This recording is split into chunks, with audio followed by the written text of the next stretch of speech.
Welcome back, second grade. Now it is time to discuss a solution to our task. I hope you have enjoyed challenging yourself and working through this task. So here is the solution that my student Zach came up with. So Zach has put the 8 in the number 863 in the 100s place, the 6 in the 10s place, and the 3 in the ones place. He stated that this is the largest possible number. So let's look at this. Before we start jotting this down and seeing if we agree or disagree with Zach, let's revisit our task. It's always important to revisit. Remember, Jason was given these 3 cards, an 8, a 6, a 3, and a 6. And your job first was to find the largest 3-digit number only using these cards. Remember, that's very important. Only using these 3 cards. And then after that, you will write the word in number form, in word form, expanded form, and then you have to explain how you know that you created the largest 3-digit number. So, again, I said that Zach put his 8 in the 100s place. So I'm going to put an H here for the hundreds place. And then he put his 6 in the ones place. So he moved it, in the tens place, He moved it over here. And then he moved his 3 over here in the ones place. So we have hundreds, tens, and ones. This is why, friends, it is so important that you understand place value and get a strong foundation with that. Before you can, it helps you manipulate these numbers and basically just grow in math. That is something that you have to have a strong foundation in. So if you are struggling still with place value, you need to make sure that you're working extra hard to get a solid foundation of that. So hundreds, tens, ones. By the way, here's a little challenge for you. If I wanted to make this a 4-digit number, where would the thousands place be? Would it be here? Or would it be here?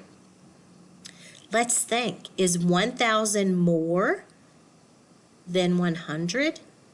It is. So your thousands place would be right here.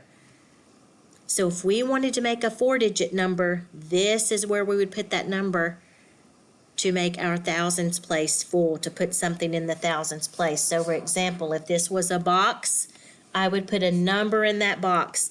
And then now we have the thousands place, the hundreds, tens, and ones. That's just a little challenge. Today we are focusing on just these 3 numbers in our 3-digit number. So the first part of our question, what's the largest 3-digit number? Zach said that he put 8 in the hundreds place, 6 in the tens place, and 3 in the ones place. Why do you think Zach did that? Well, Zach told me that he put the 8 in the hundreds place because the hundreds place was the largest place value and 8 is the largest number.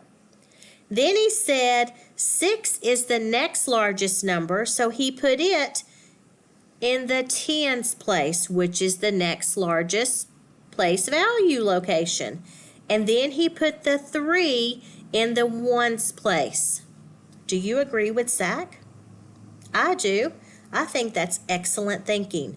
So your larger place value is where your larger number goes. Your next to largest place value, your tens place, is where the next largest number would go. And then the same for your number that you put in your ones place. So then it says write in numerals. So Zach simply wrote on his paper 800, I'm getting my numbers backwards, I'm sorry, 863. 863. So there's that part. Then it says write it in words. So I'm going to write it in words. I am going to write 863. 863. And then the next part of our question says write in an expanded form. Does anyone know how to do expanded form? 800 So the 8 represents 800 plus, you got it, 60. The 6 represents 60 because it's in the tens place, plus 3, that 3 single, the 3 that's in the one place. So 800 plus 60 plus 3 equals 863. This is the expanded form. Then part A asks, explain how you know you created the largest 3-digit number. So then you would explain to your teacher orally, or you would write a sentence on paper, a statement on paper, telling why you chose to put your numbers in this order.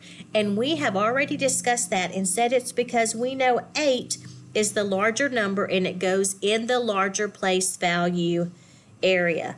And then 6 is the next largest number, so it would go in the tens place, and 3 would go in the ones place. So you could write that in a sentence or two as well.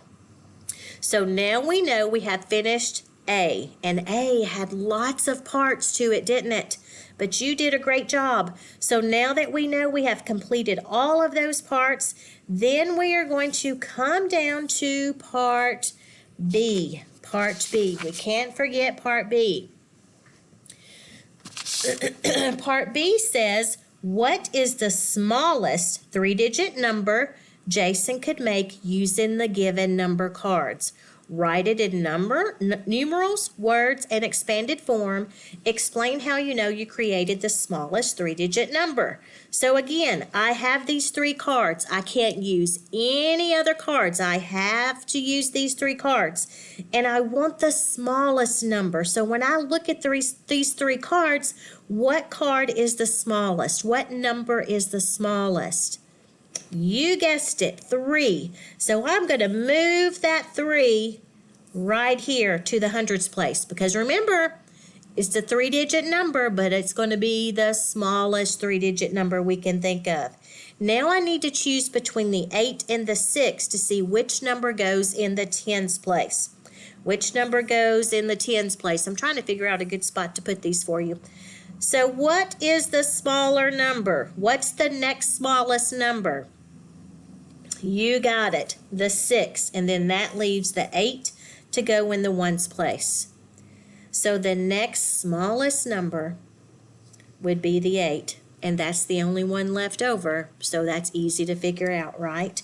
So all we have to do now is the same thing we did up top when we found our larger number, but now we're doing it with our smallest number, and we're going to simply write the number in numeral form, and that is 368. 368. And then I'm going to put it in words, in number words. 368. And then my next thing is expanded form. 300, because 300, the 3 right here represents 300. There's a 3 in the hundreds place. So you write it 300 plus 60, great, plus 8 equals 368. So that is our expanded form. And then it says, explain to me, how did you create the smallest 3-digit number? Well, we did it the same way we created the largest, but we did it backwards, right? Instead of looking for the biggest number to go in our hundreds place, because our hundreds place with this task is the largest place value area, we did the smallest. We did the smallest. So you could tell your teacher that, or you could write it in sentence form for her to understand. All right. We've got those 2. Now we're ready for part C. Part C says, write a correct comparison of your 2 numbers using symbols. Remember in our first video where we went over what symbols we might be using? The greater than, which is here, the less than, or the equal to. Those are our symbols. So we are going to do that. So my number that we made first was 863. Let's double check. Yes. And then our second number is what? 368. Now your job is to decide which symbol goes in that spot. Is 863 greater than 368? Is 863 less than 368? Or is it equal to? Well, we know it's not the same number, so it's certainly not equal to, right? And remember, a good way to tell and remember that this is the greater, because the alligator or the Pac-Man has his mouth open and he's always hungry, so he wants to eat the bigger number. So between these two numbers, which one's the bigger? Yes, 863. So we're going to put the greater than sign. 863 is greater than 368. Now, if I wanted to do another equation or comparison of numbers using symbols, what could I do? How could I write another comparison using these symbols? What if I start with our smaller number and compare it to our larger number? What symbol am I going to use now? Greater than, less than, or equal to? If you said less than, you got it. You got it. 368 is less than 863. Do you agree?